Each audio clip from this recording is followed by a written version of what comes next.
Christian parenting.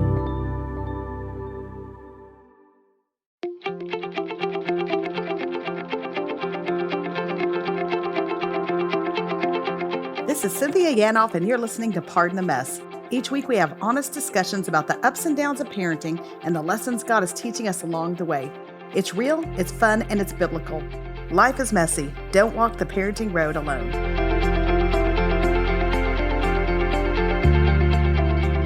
Hey guys, it's Cynthia. Welcome to Pardon the Mess and 2021. Thank goodness. We thought you were never coming 2021. And so here we are in January. And what I'm so excited about is that we're starting a new series, New Year, New You. And we're going to look at all the different areas of our life that probably need a little bit of a tweak after the year we had last year. And so we're going to look at the spiritual aspects, emotional, physical, all kinds of good stuff. And so we're starting this week talking spiritually with Louie Giglio. And I have so much I could say about Louie Giglio and a few things that I will say. But before we get there, I want to give you one idea, one thought as you start a new year. And a few years ago, a friend came to me and she was saying how every year that she prays for the Lord to give her kind of an anchor verse, a theme verse for the year. And so she encouraged me to do that. And I did. So I started praying about what that verse might look like. And I felt like after praying through it for a while that the Lord told me it was Psalm 37:4, which is delight yourself in the Lord and he will give you the desires of your heart. And so honestly, I was kind of disappointed in that verse. I was like, I was expecting something more revolutionary, Lord, something a little deeper, something that people would be like, oh, what's your verse of the year? And this one seemed very kind of generic, and I'm just being honest. I know that was a bad response, but that's kind of how I felt. But that verse was so key because that was the year that we ended up getting to adopt our son. And we had been praying for so long just that the Lord's will would be done in this little boy's life, whatever that was. And we kind of switched our prayers over based on this verse and saying, Lord, we've delighted ourselves in you and doing what you want us to do in our lives. Will you give us the desire of our heart? And we're clinging to that promise, and the desire of our heart was to adopt him. And so it was interesting how a verse that at first glance was kind of like, okay, whatever, became a real anchor for our family. And so I would just encourage you to do that. Just start praying for a verse that the Lord would use in your life this year. That verse became such a stronghold in my life throughout the year. And it was so evident later on why the Lord put that on my heart. And I just would love for you to have that too. So if you don't do that, think about doing it this year. So back to Louie Giglio. I am so thrilled he's with us. I had the privilege of being at Baylor University as a student during the years where he was leading a huge Bible study called Choice. And we talk a little bit about that in the interview. I got to hear how remarkable he was, what an incredibly talented speaker he was, and just a man of God all those years ago when I was in college. And now to have him on the podcast is amazing. As you probably know, he is a pastor of the Passion City Church in Atlanta, Georgia, the founder of the Passion Movement. He's an author, a public speaker, and just has a way of speaking to college kids, everyone, but really college kids, speaking into campus life. And don't miss the end where he talks about knowing what he does about college kids, the things that we need to be feeding into them now. And it's a really, really encouraging and great word for us. So here we go. Happy New Year. And we are kicking it off with Louie Giglio.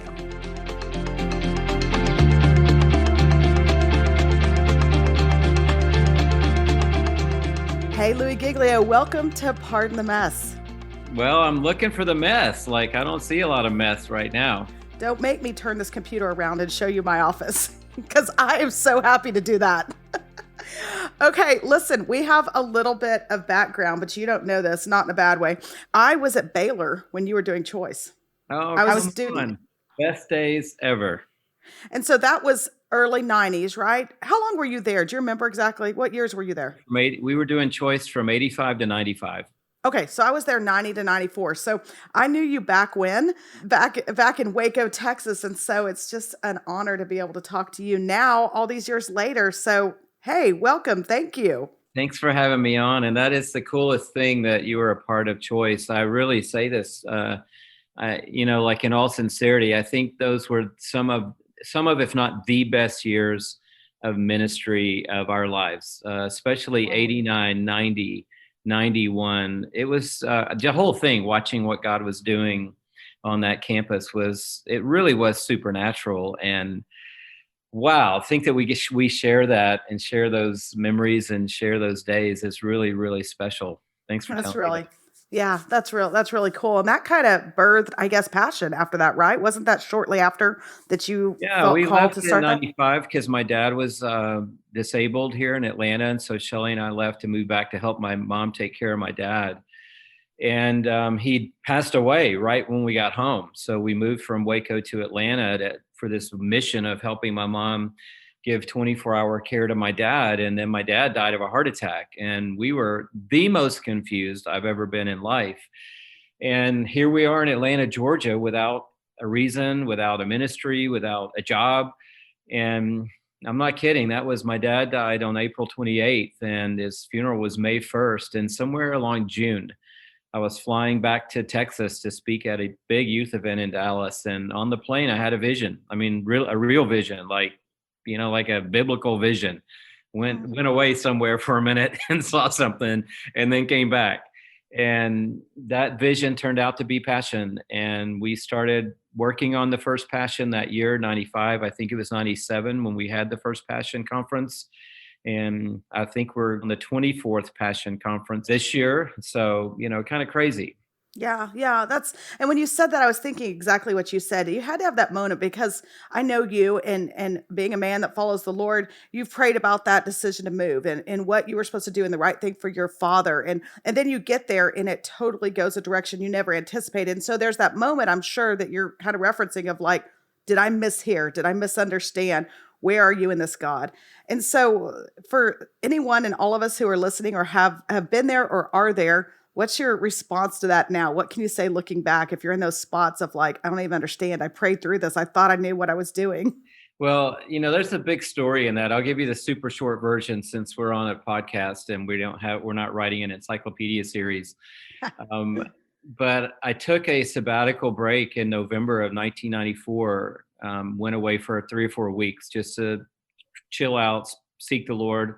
Shelly came and joined me for part of it, but a lot of it I was by myself. And one day I was walking on a beach in Florida and I was praying about my dad and about situation with my mom. We've been asking the Lord to let us move back to Atlanta for 7 years.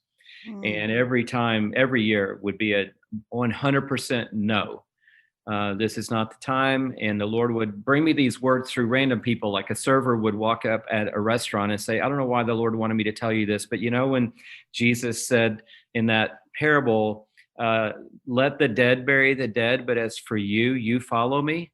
I don't Mm. know why I'm supposed to tell you that. And then I would be like, we're Oh praying man. right now about going home to take care of dad. And that's one of the things that the person asked in that parable. My father is sick and I need to go home and take care of him.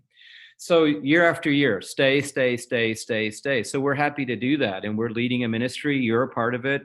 We're in it, but totally open-handed because my dad needs a lot of care.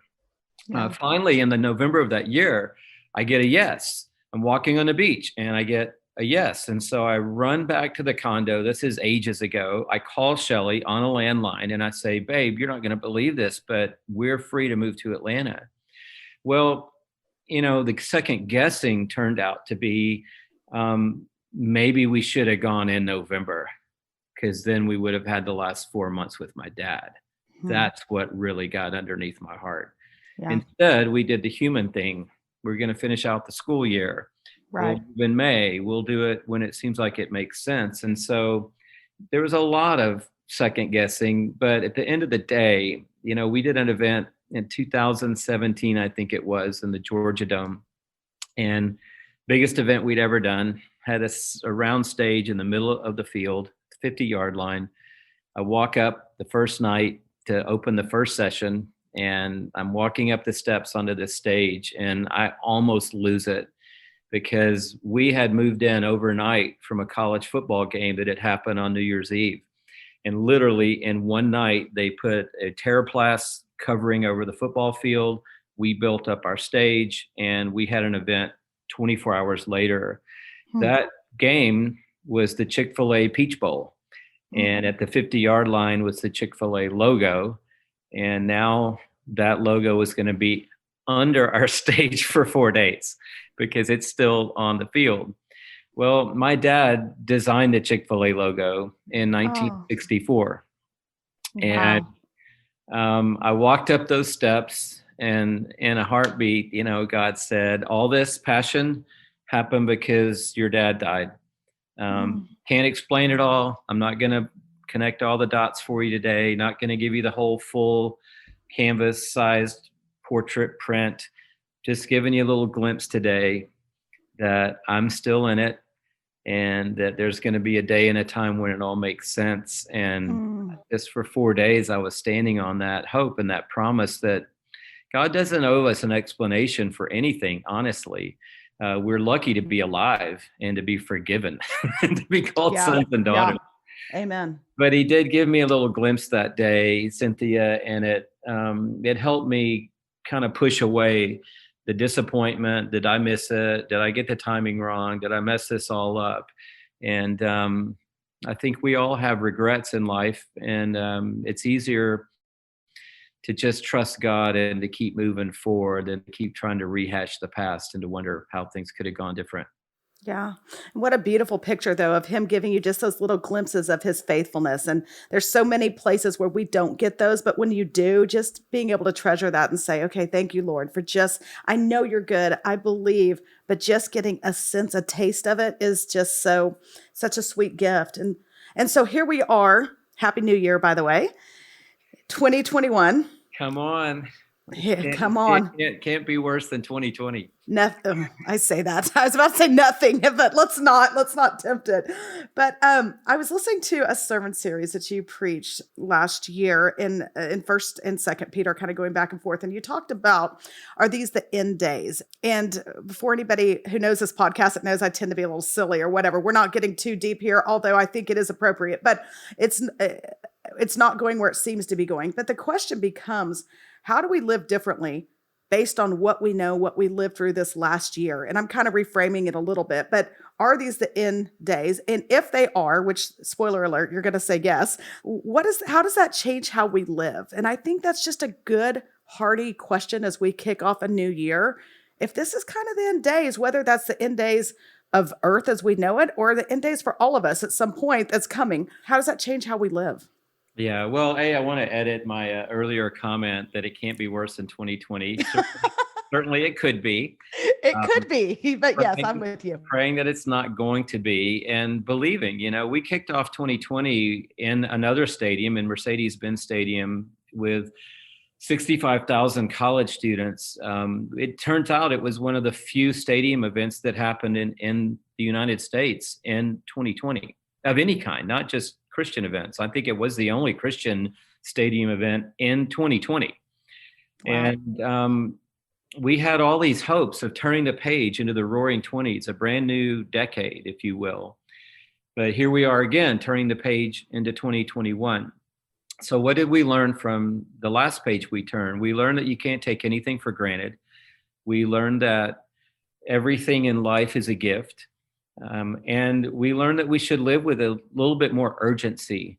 And I like that in the message that we did, is this the end? And yes, the answer is, it is the end. And people say, well, how can you say that?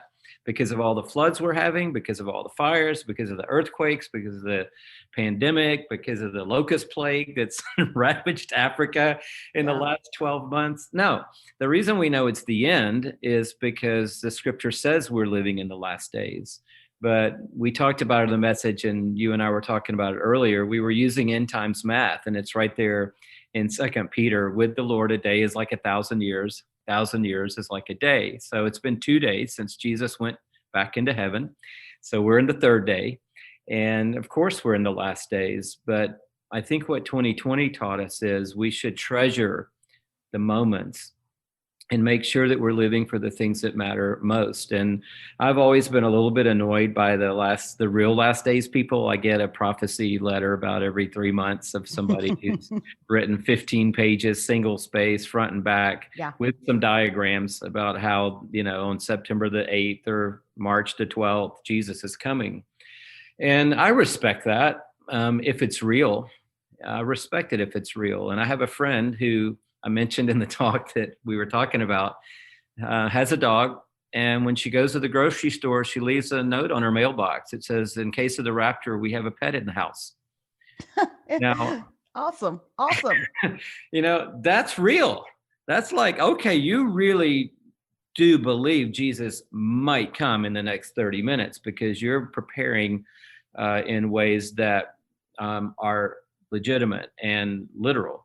So if somebody really, really, really believes this is the last days and they've already told everybody in their office, everybody in their neighborhood, everybody in their family about Jesus, they told everybody on the block and everybody at the mall about Jesus, great. They won't be disappointed. But I think the rest of us need to ask more probing questions like, do I really think Jesus could come today? And do I really think the world could end today? And if so, how would I live my life differently if I really truly believe that? Yeah, yeah, that's a good word for all of us. And speaking of the time, you were talking about how, I mean, specifically First Peter 4:7, the end of all things is near, is kind of your reference. So, and when that was written, obviously that's a long time ago from today. But what does near look like in God's economy?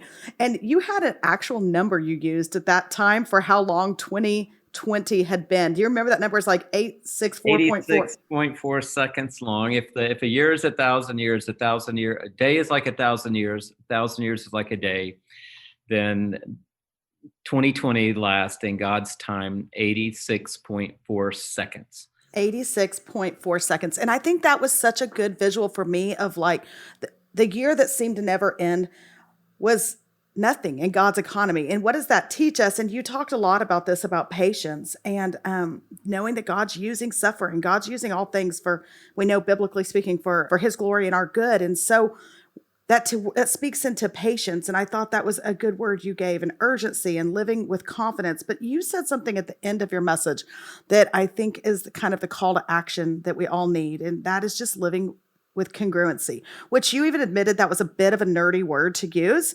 Because I don't know if you called it nerdy, maybe I am, but nonetheless, I love that you use that word. But what does that mean? Yeah, well, congruent is a great word. We don't use it a lot in normal flow, but congruent means that two things match up.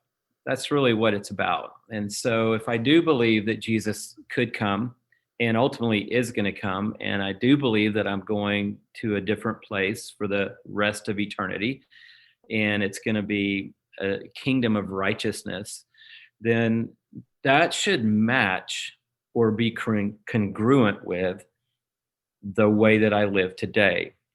And I told a story of those guys that were going to that softball tournament in Florida, and I'm sitting in the gate at the airport in Atlanta, waiting on a regional Delta jet. And it's delayed. I think it's like 4-hour delay. We're just sitting there forever. And finally, the flight's going to go. And I realize I'm in the gate with this professional men's softball team. And I've known this for a while now. They all have their duffel bags with them with all their softball gear in it. And they all look like guy softball players, and whatever that looks like. And eventually they realize, okay, the flight's going to go and we're just going to have time to barely land and get straight to the game.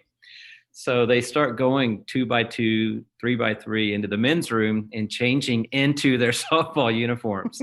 That's awesome. It is awesome. And by the time the flight leaves, there's 15 to 20 guys on board in full softball uniforms. And they didn't care. They didn't care what people thought. They didn't care if anybody was looking at them weird. They didn't care that they were the only people that were dressed in matching outfits. They were committed to where they were going. So there was a congruency. What they look like now was what they needed to look like when we hit the ground in Panama City, Florida. And I was just saying that that's a good challenge for me today, to make sure that I look like what I'm going to need to look like on that day, regardless of whether people think it's weird that I have a softball uniform on a regional airplane or not. Yeah. Yeah. And so that's such a great illustration too, especially I live in a softball, baseball heavy family with kids that play, a husband that played college ball. You're speaking the language of my home right now. So I'm with you on that. But so someone's listening, maybe it's me, maybe it's my friend, we'll just use the quotes, but somebody's listening and they say, agree with everything you're saying, but I've just struggled with anxiety, maybe my whole life, maybe just recently, the anxiety of living this side of eternity. And I can't pass this up because I know that you've dealt with anxiety in your own life and worked through that. And so it's always so helpful to hear from someone who's had the honest struggle speaking into it. And so for so many of us the last year have seen a new level of anxiety. What's your word in that? And I'm going to even preface it a little further and say this. I love what you had to say in a recent sermon about anxiety and humility and how those two go hand in hand. And I'm not sure I'd ever thought about that. And so how do we work through it? Well, anxiety for me, and I'll just, anxiety comes in a lot of different shapes and sizes, and the solutions for it aren't one size fits all either. So I'll just talk about me, my friend. Yes, your friend. My anxiety, and I had a pretty serious and debilitating bout with anxiety and depression about 10 years ago that knocked me for a loop, and I didn't ever think I was coming back. And I've learned in time that underneath that anxiety for me was control, and coupled with control, an unhealthy desire for the approval of other people. And I'd gotten a lot of approval in life because what I do publicly. What I do for a living, I do on a stage. And people let you know right away whether it was the worst thing they've ever heard or the best thing they've ever heard or somewhere in between. And so I'd already been in the approval, wheel kind of spinning around like the little mouse on the wheel for my whole life, but it had mostly been positive. But a decade ago, we planted a local church, and planting a local church is not the best move if you are high control and you really need a lot of approval. Right. Because leading a family, you're not even going to get approval every day, right? I mean, as a mom, you're not even going to get approval from everybody in the family every day, much less what if your family has 5,000 people in it or 10,000 people in it. Right. So I cracked under the pressure of a lot of things in life, but I think for me, anxiety has to do with control, and control has to do with pride. So that's where humility comes in. And so the solution to anxiety is trusting God. It's actively believing that he is who he says he is and that he can do what he says he can do. But you can't do that unless you humble yourself and say, I am not God. I am not in charge. I'm not even in charge of my kids. I mean, I'm caring for them, but I can't protect them. I can't be their God. I can't meet every need that they're going to have in their lifetime. And I have to lay that down at some point. And so I think for a man particularly, it's hard to admit I'm not in charge. I'm not in control.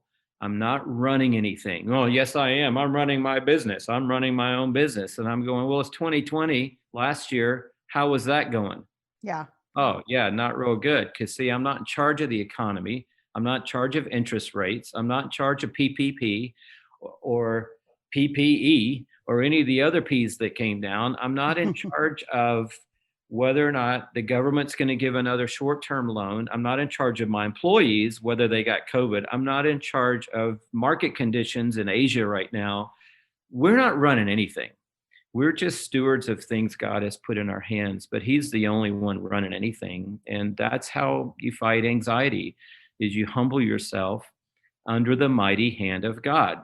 That's what the scripture said. Cast all your anxiety on him because he cares for you, and humble yourself under his mighty hand that he might exalt you at the proper time. So it was a long struggle for me coming out. It's by the grace of God that I made it back to my right mind, or my mostly right mind, depending on who you ask. But it's a miracle.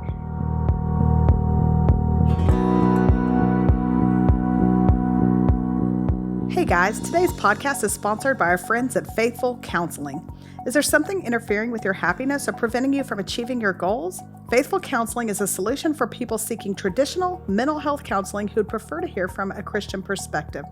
Faithful Counseling will assess your needs and match you with your own licensed professional therapist. It's not a crisis line, it's not self-help, it's professional counseling done securely online.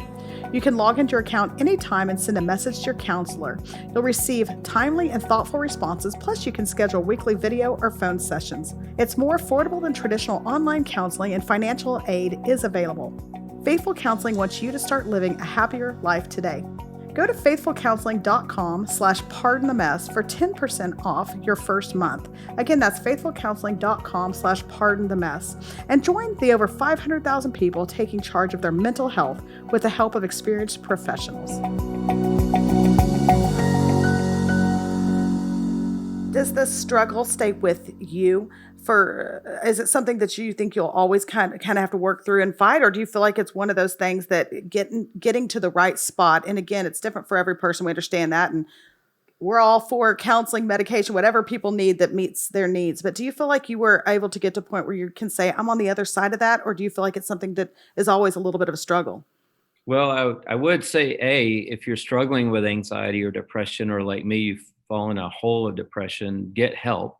Yeah. And whatever help you need, I agree, whether it's a doctor or a pastor, a counselor, get help. I got help, all kinds of help.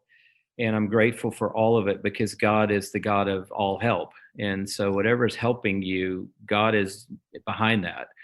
But eventually I got better, and but I'm not completely 1000% free from anxiety. And the way I say it is that, and it's again my story, I mean, I got shattered. I didn't have a setback. I got shattered into a million pieces of darkness. And when you get hit that hard and you get cracked up at that level, you have those scars for the rest of your life. It's not something that you just walk away from and then go, well, that was that, and this is now. The difference is it's over there. And when it starts moving my way, which it does, especially this time of year, I mean, I joke about it now, but the most breaking season of my life is always this week. And I know this is going to sound dumb, and we won't get into a Louie counseling session, although it's all good. You may be worse for having done it with me, but nonetheless, I'm here. But I joke about this, but getting the Christmas tree almost broke my dad down every year. In fact, it was entertainment to me, but the tension between my mom and dad when we went to get our Scottish pine Christmas tree in Marietta, Georgia every year, and what that entailed, getting it home and in the stand, oh my word. And my dad would end up like needing multiple drinks. My mom would be yelling, and I just thought it was funny. But lo and behold, the week, just about the season where I cracked up, was going right into Christmas tree season. Yeah. And just really, really, really crazy. So I think, just coming through all of that again, it's just crazy and it's hard.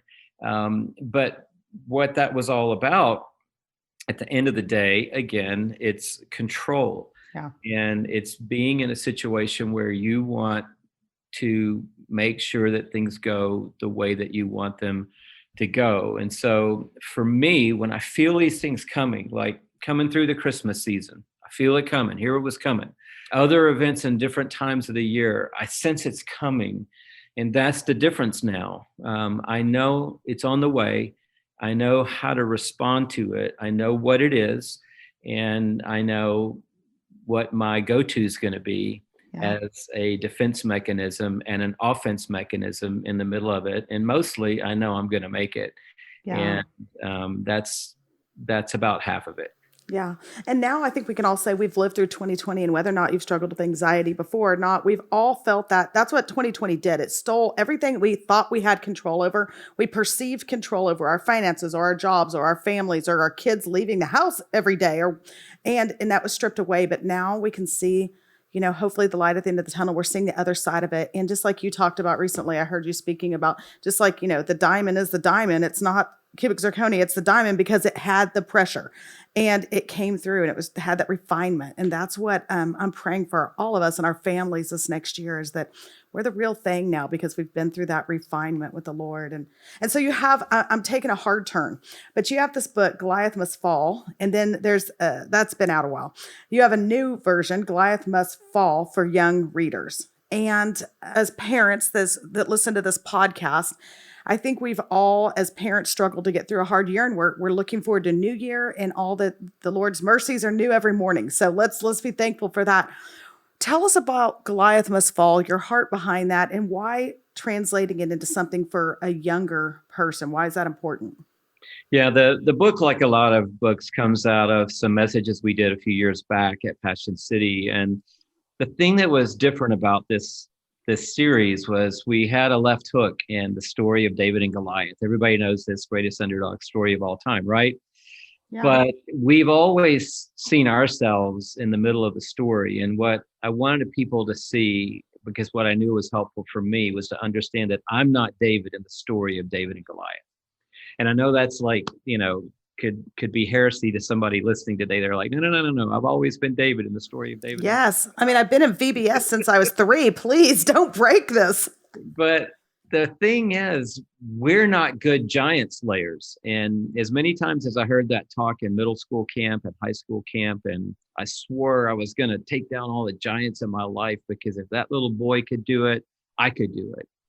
But then you realize, wait a minute. Some of the giants I had at middle school camp, I still have.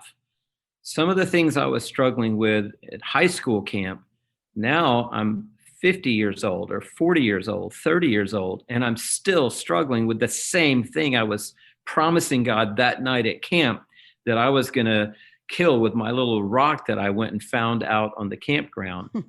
And so it's helpful to step back from David and Goliath, ask, where's Jesus in this story? Because he's in every story in the Bible, not just in the ones in the Gospels. It's all about him. And then I found him. He's the one taking down the giant. That's where he is in this story. Jesus is the giant slayer. I'm not the giant slayer. I'm not David. Jesus is David. And he's already taken down all the giants, and we can follow him in his victory and live that out if we start with that premise. And the reason we translated the book into something for young readers is because, A, we've seen huge success with Indescribable and How Great Is Our God, and seen how these books have been touching younger kids and their parents, and just realizing, secondly, that if these giants got a foothold in our life, like insecurity doesn't start when you're in college. Insecurity starts when you're about 5. Anger doesn't come into your life. I mean, I know 3-year-olds, 4-year-olds, 8-year-olds that are extremely angry. And it's maybe not as manifest at 8 years old, but it's in there and it's building up steam. And that's what's going to come out at 27 or 37. And so to be able to give kids I think a good, safe place to process. And then I hope it will give them a chance to maybe raise something with mom or dad. If mom or dad is kind of that medium parent, where they're just like laying back a little bit, letting the kids read the book, maybe asking occasionally, so how's that? What's the guy's name? How do you pronounce it? Giglio? How's that book going? And maybe the kid then can say, wow, it's really helping me. And I'm more angry than I thought I was, or I have a lot more fear in my life than I thought I had. And that's already happened to a few friends of mine whose kids are reading it. And it opened up a conversation that wasn't open before. And I know for some parents that scares them because they're like, I don't know how to get into that conversation with my kid. But I think just opening that door is opening the door to possibility that giant can fall a lot sooner in life, that Jesus can start gaining that victory a lot earlier in life. Yeah. Yes. And so the giants, some of which that you talk about in these books, is rejection, comfort, anger, addiction. And you even talk about addiction. I was glancing through that chapter and talking about how that speaking into kids that's not always drugs or alcohol, but that can be video games, that can be sugar, that can be so many other things. And so I think there's something in that for everyone. And we'll definitely link it in podcast notes, but everyone needs a copy of this. I have one sitting right here that is getting ready to go in 8th grade boys' bedroom after we get off this call. So what is the age do you have in mind for this? I read it and I think my 8th grader's fine with it, but was there a certain age group in mind for these? Technically, it's for like 8 to 12. But, if you've got an advanced reader, probably 7 or 8, and maybe a 13 or 14-year-old would still enjoy reading it too.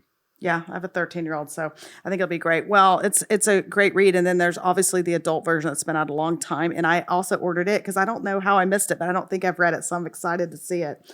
And so, okay, Pastor Louie, I'm going to wrap it up with this.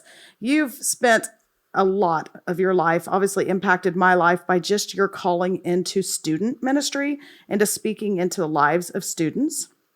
And so knowing what you know now, being on this side of it for so many years, for people that are listening, they're still raising their kids. What's your, I don't want to say best advice, that's a lot of pressure, but what's some really strong advice? What are our kids going to need down the road that we can be working into now? What can we be feeding them with now that's going to help them on the other side of things, maybe when they leave our home and they go to college or career-wise, but just someone who sees students so often and speaks into that arena. What do we need to be looking at now? I think 2 things come to mind right away, Cynthia. Number one, kids need parents that really love Jesus. Not perfect parents, those don't exist, but parents whose faith has substance. I know that when I was at Baylor in those early years, before even you came, I had been doing summer college ministry the 3 summers leading up to coming to grad school at Baylor. So when I got there as a grad student, these freshmen coming in, I knew them. I knew them from summer ministry. I knew their families. I knew their world. Yeah. And I knew they had been at youth camp. I saw them on the summer youth mission trip. And they got to Baylor, no knock on Baylor. And I mean, literally, not literally, but almost figuratively, hung their faith on the back of their dorm room door on day one, and then just lived as if they didn't even have a walk with Jesus. And I was like, how is this possible? And as I started looking into it more and more, I realized, and it's not passing the buck or blaming somebody else, but a lot of the religious experience of their youth was simply that. It was good families that went to church on Sunday, good parents that were in the choir, or dad was a deacon, or we chaperoned the youth group. But as I started thinking about it more, maybe that dad, there was a few times when they burst into the study and saw that dad on his knees. A few times where they interrupted mom and she had her Bible open and they could see the intensity of her heart while she was studying God's word. And I think that's all kids really want. They just want to know, Mom, do you really believe this stuff? Dad, do you really believe this stuff? And if so, show me. I want to see that, because that's going to speak more to me than the Louie Giglios of the world and the other speakers of the world who are at all these events I go to. It's like, no, my dad believes this, and he really follows Jesus. He loves Jesus. So number one, that's it. Yeah. And that's not a fail safe. That doesn't mean kids aren't going to stray from the faith and make bad decisions. I mean, my mom was a saint, and I still did dumb stuff when I was in high school and college. So it's not a guarantee, but that's what you come back to. That's what you're pulled back to at the end of the day. I've seen it. I've seen real faith. And the second thing I would say really fast is just, keep the conversation open. And I think parents are either way over on the one side where it's like, I'm a mess. I'm just going to tell you I'm a mess, and the kids are like, no kidding. And then there's the other side over there where it's like, we're good. I'm good. Everything's good. And somewhere in the middle is the Goldilocks zone where your kids know you're real and you're human and that you have struggles too. And you're willing to admit appropriately, age appropriately, what those struggles are. But instead of just saying, hey, mom's struggling too, It's saying, Mom is struggling, and you need to know that. I don't have it all figured out. You need to know that. I'm nervous, and you need to know that. But here's how I'm trusting God in the nervousness, or in the I don't have it figured out, or in the I feel overwhelmed. Here's how we are going to trust God. In that way, the child grows up knowing my parents are real, which they already knew that, but they're watching parents process how to trust God in the realness. That teaches them how to trust God when they get into their realness in life. And that's just about the best two pieces of advice I think anybody could ask for in parenting as we kick off a new year. So, Louie Giglio, thank you so much. Happy 2021. And happy 2021. If it's another year like 2020, I'll have you on speed dial. We'll need you back. Well, I'll come back whichever way it works out. How about that? Thanks for having me today.